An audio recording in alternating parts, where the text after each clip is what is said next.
And we talk about first generation warfare, second generation warfare, third generation warfare, fourth generation warfare. What does all that mean? That just means that in war, there are different ways that you can skin the cat, so to speak. And sometimes what I refer to as going to the gates, meaning big war, big forces on forces, like you would see in like a World War II type scenario. You have the types of guerrilla warfare that Joe talked about in his experiences in Vietnam, and I think Tom as well. And then this sort of third or fourth generational warfare, the kind of stuff that we've been dealing with counterterrorism and such in places like Iraq and Afghanistan, where we're doing nation building and we're also fighting an enemy at the same time. Now you take it to another level and you bring it to this, what I call unrestricted warfare, and frankly, what the Chinese call and what the Chinese have defined as unrestricted warfare. And the best war to get involved in is one that, no shots are fired and you win.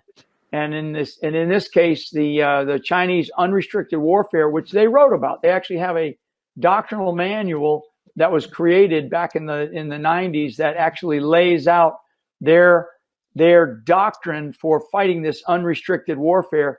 And all of us today have talked about how this unrestricted warfare gets carried out, whether it's on the information domain and cyber, whether it's what Joe's talking about and some of the kinds of things that the Chinese get involved in the different aspects of the economy or the lifeblood of our education system, and what Dr. Sellen talked about with this sort of infusing themselves, particularly in our medical system, not only in our civilian medical system, but our military medical system as well.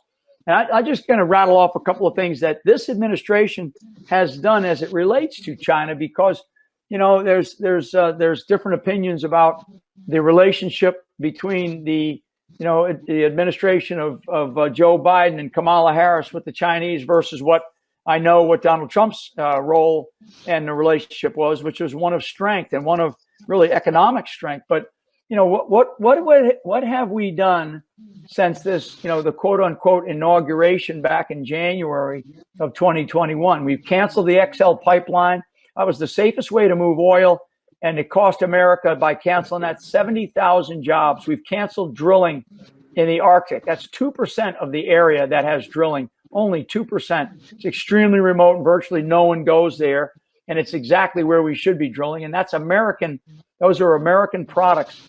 These two actions alone killed over 100,000 American jobs. They make energy transportation less safe.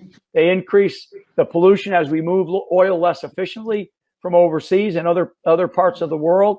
And they increase our energy dependence on other countries that are not our friends. In fact, I think this administration is talking about purchasing energy resources from Iran as one of the ways to develop relationships overseas. I guess it's incredible, and I could go on, but the kinds of things that we're talking about, they actually cause us to be more dependent on the Chinese government than they do to be less dependent and more dependent on ourselves, quote unquote, made in America type thing. So this business of unrestricted warfare that the Chinese have been involved in for decades is very real. It's not a conspiracy theory. It is something that is in their long-term plan to basically be the world superpower this century, in the era that we are in right now. And their overall plan has a goal of to be the global superpower by 2049, and they are on a fast track. If we don't wake up and start to really understand what it is that we're facing and get our country back on the track that it needs to be on, and to really part of that back on that track. And I'll go to you, Joe, for a comment. Part of that track is based on what we know to be sort of bringing into the here and now, what we know to have happened on the 3rd of June. And I think, again, sort of back to the letter, but not without getting back into the details of it. Part of the reason for the letter was what happened on the 3rd of June, but also this shift in our ideology. So, Joe, if you could just talk a little bit about that